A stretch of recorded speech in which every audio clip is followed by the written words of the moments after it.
cantando al sol como la cigarra, después de un año bajo la tierra, igual que sobreviviente que vuelve de la guerra. Se escribe cuando se tiene algo que decir, cuando se quiere comunicar algo que uno percibe, algo de lo que se toma conciencia. Rosa María Capillo. Hola a todos nuestros oyentes, bienvenidos a este nuevo episodio de Entre Libros. El día de hoy hablaremos sobre la obra de Luna Caliente, del escritor y periodista Mempo Giardinelli, una novela de género negro que contiene una triple vertiente constituida por lo policial, lo psicológico y todo es el simbolismo erótico. Esta obra fue publicada en 1983, traducida a varios idiomas y reconocida con el premio Shakespeare. También ha sido elogiada y criticada por su argumento y forma de narrar los hechos. Pero para desglosar mejor este libro es necesario hacer un análisis de los 3 niveles de lectura. Algunos de ustedes se preguntarán ¿para qué hacer el literal y no ir directamente al crítico? Pues amigos, resulta que estos niveles funcionan como una escalera. Si no está el peldaño anterior, si no se identifica, será más complejo intentar ascender. Siendo así como es necesario, y tomando las definiciones de Casani, dominar los elementos léxicos y semánticos, es decir, decodificar las líneas que son de ese nivel literal, leer entre líneas de ese nivel inferencial para realizar ese ejercicio de leer tras las líneas del crítico. No siendo más, comencemos con el primer nivel de lectura, que se limita únicamente al texto, sin tomar en cuenta el entorno, ni las ideologías, ni las representaciones sociales. Ya saben que pueden enviar sus mensajes y audios a nuestro WhatsApp. Estaremos atentos, revisándolos y leyéndolos. Bueno, Luna Caliente narra la historia de Ramiro Bernardes, un joven que ha vuelto al Chaco después de haber terminado sus estudios en Francia y que es invitado por un médico, es amigo de su padre, a una cena en Fontana. Allí conoce a la hija de este, Araceli, y queda atrapado por su belleza y sensualidad.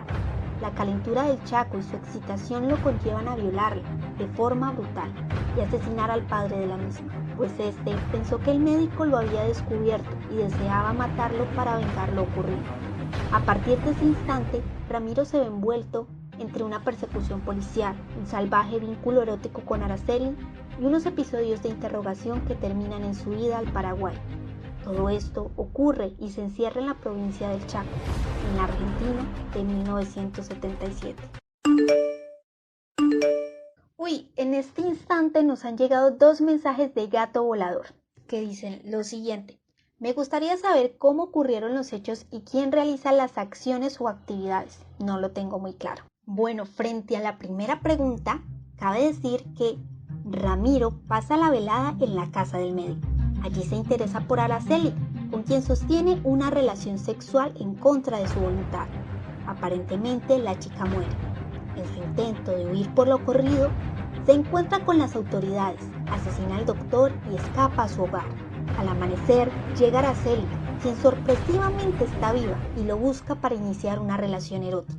Luego hallan el cuerpo del doctor. Las sospechas recaen sobre Ramiro, es interrogado por la policía. Al no encuadrar dentro de los sospechosos, lo dejan libre. Después, en el velorio de Braulio, lo arrestan nuevamente. Es sometido a un segundo interrogatorio, en el cual se le dice que él es el asesino. Este se niega a confesar y es encerrado en una celda. Al poco tiempo lo liberan, a causa de que Araceli inventa una coartada que hace pública su relación sexual. Y desde ese instante empieza a cuestionarse sobre todo lo que ha ocurrido. Después asesina aparentemente a Araceli y huye al Paraguay, en donde espera a las autoridades en un hotel. Para su sorpresa, Araceli no murió y ha llegado a buscarlo.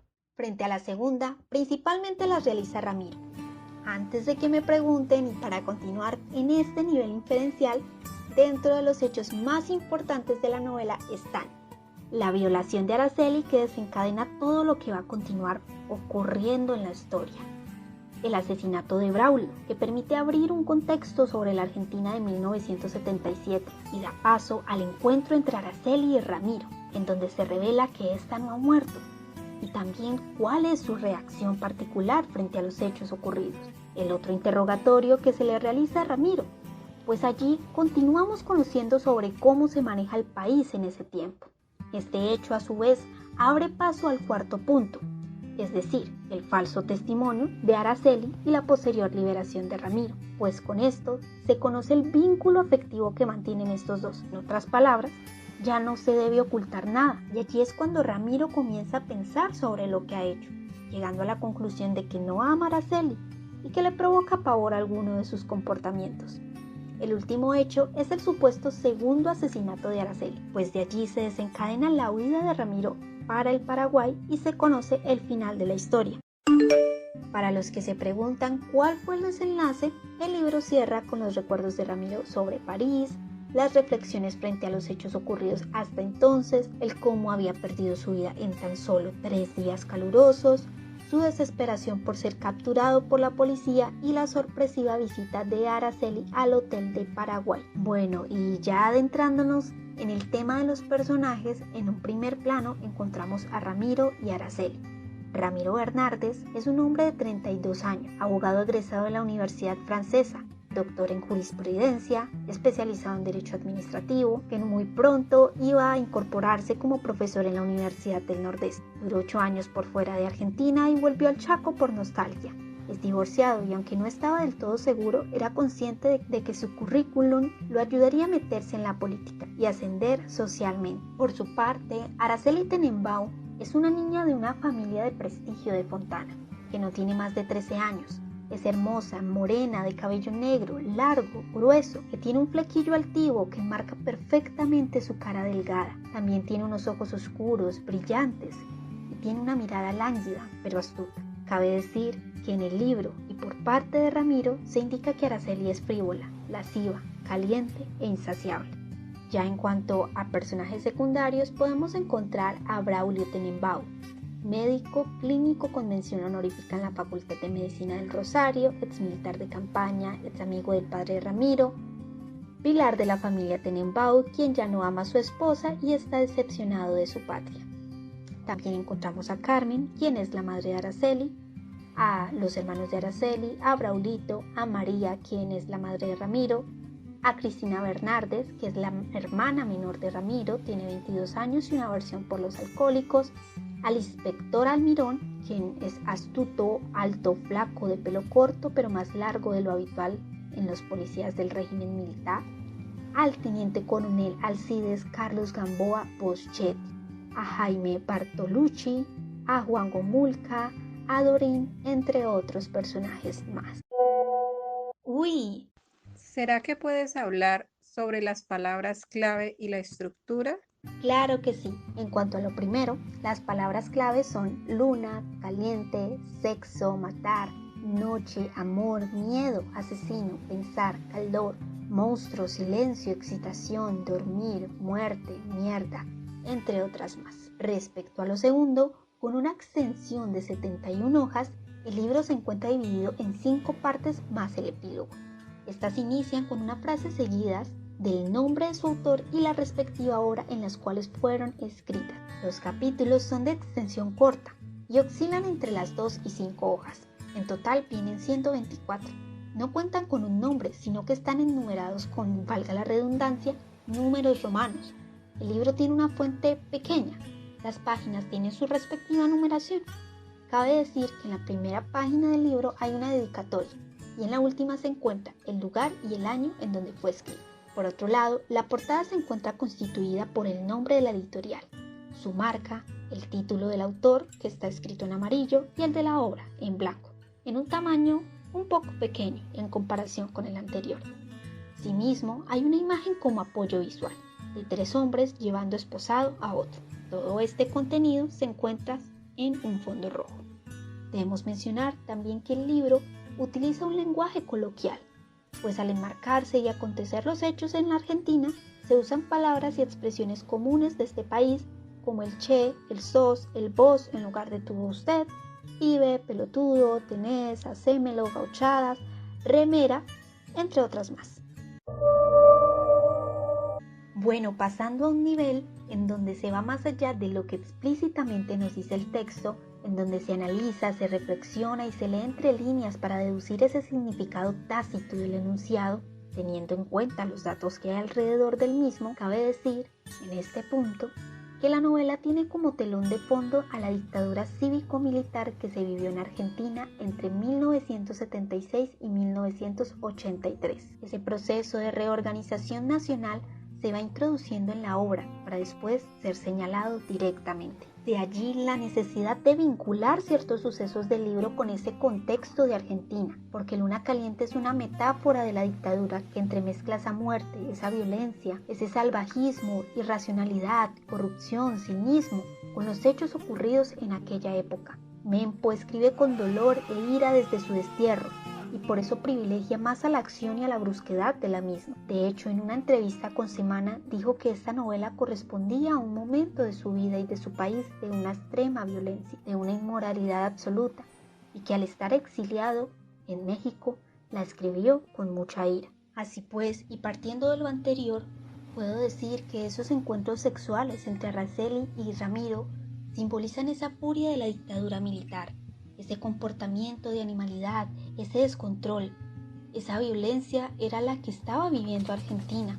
En ese instante, ese país entró en un círculo de manipulación y salvajismo diabólico, porque a pesar de que intentara salir de todo esto, no lo lograba, y el Estado tenía el poder, elegía qué hacer con las personas, cuál era su destino. Había muy pocas posibilidades de escapar. Los argentinos eran prisioneros, esclavos, y este último aspecto se toca en el texto Continuará, los personajes en busca de un final de Gustavo Pellón, quien expone al Estado como el único con el poder absoluto, con el poder para decidir sobre la vida de las demás personas, y esto lo vemos reflejado en Araceli y en su control de la relación sexual que sostiene con Ramiro, pues ella termina por tenerlo en sus manos y él se siente como una marioneta. Bueno, acaba de llegarnos un mensaje de Zeus el Insaciable, quien nos dice: otro aspecto es que no solo se hace una crítica directa al sistema policial, sino que se muestra en el transcurso de la novela de manera sarcástica y directa las formas de actuar del mismo, su falta de argumentos para convencer a las personas, para reclutar adeptos, siendo la manipulación, la violencia, la tortura y el chantaje las únicas herramientas que lograban tener a su alcance. Y de hecho, frente a lo que nos expone Zeus, el Insaciable, encontramos en el capítulo 16 el siguiente fragmento. Nosotros sabemos que usted mató al doctor. Podría darnos más o menos probarlo, pero eso es lo de menos. Si acá la policía quiere probar algo, lo hace y listo, ¿me entiende? Siendo así, como se ofrece un discurso escaso, que no brinda explicaciones veraces ni respaldadas en lo que se supone defiende la autoridad, es decir, la rectitud, la ley y la justicia. Esto también se observa cuando el policía le dice a Ramiro y al doctor: deben tener más cuidado porque en estos tiempos y a esta hora, cualquier movimiento sospechoso del personal civil lo hace pasible de estos operativos. En este punto también hay que tomar en cuenta esa crítica a la falta de vigencia del Estado de Derecho y la pérdida de todas las garantías individuales protegidas por la Constitución y la autoridad. Por ejemplo, esto lo observamos cuando Ramiro dice que no creía que fueran a torturarlo, pero recordaba que estaba en la Argentina de 1977. Si algo faltaba en ese contexto, eran garantías. Bueno, continuando con nuestras inferencias y adentrándonos más hacia el campo de los personajes, puedo decir que Mempo refleja su realidad del exilio, de ese distanciamiento y de su conciencia sobre la dictadura, pero alejada de la total vivencia de la misma, en la situación de Ramiro, pues al igual que el protagonista duró mucho tiempo fuera de su país, exactamente 7 años, y en su estadía en México se enteraba lo que sucedía en Argentina. Tal vez por eso se nos describe a un Ramiro que conoce sobre la dictadura, pero a partir de lo que le han contado, de lo que le han dicho sus conocidos.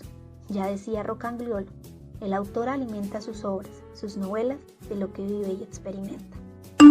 Vaya, un nuevo mensaje. Bueno, en este instante nos escriben que hablemos de los protagonistas de forma más directa. Y claro que vamos a hacerlo. Por ejemplo, una de las inferencias que pude extraer a lo largo de la narración fue que Ramiro justifica todo el tiempo sus acciones con el fin de atenuarlas, no sentir tanta culpa y silenciar la voz de su conciencia. Así pues, nos encontramos constantemente con fragmentos como "la culpa ha sido de la luna", "demasiado caliente", "la luna del Chaco", o "¿por qué no me avisó que no estaba muerta?". Y esto nos conlleva a mencionar una segunda inferencia enlazada con la anterior. Esta hace alusión a la falta de reconocimiento de su frivolidad, bestialidad y perversidad interna. El protagonista ubica la violencia fuera de él, cuando siempre ha estado dentro. Desea alejar esa parte instintiva y niega su componente animal con el fin de culpabilizar a los hechos externos. Se pregunta todo el tiempo por qué actúa de esa manera sin tomar realmente en cuenta que el problema es propio de su personalidad. Por ejemplo, cuando se narra lo sucedido con los gatos, se deja claro que ya tenía conflictos desde su niñez y que las causas no obedecen a factores como el calor del Chaco.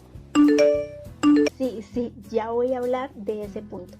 Bueno, respecto al narrador y las figuras literarias, encontramos que en la historia hay uno equisciente. También hallamos figuras como: dormir con Carmen es más feo que tragar una cuchara de mocos, Araceli es peligrosa como mono con Gillette, e hipérboles como pensó para sí que podría cortar un alambre con el culo.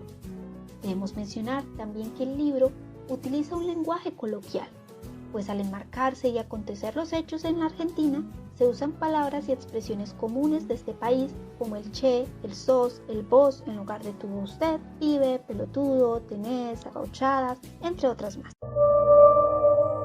Oyentes, como el tiempo es corto, debemos continuar con ese nivel que permite realizar un análisis profundo del texto y un ejercicio de valoración, donde se juzga tanto el contenido de lo que un autor plantea en su escrito, como las inferencias o relaciones que se pueden establecer a partir de lo que aparece en el texto.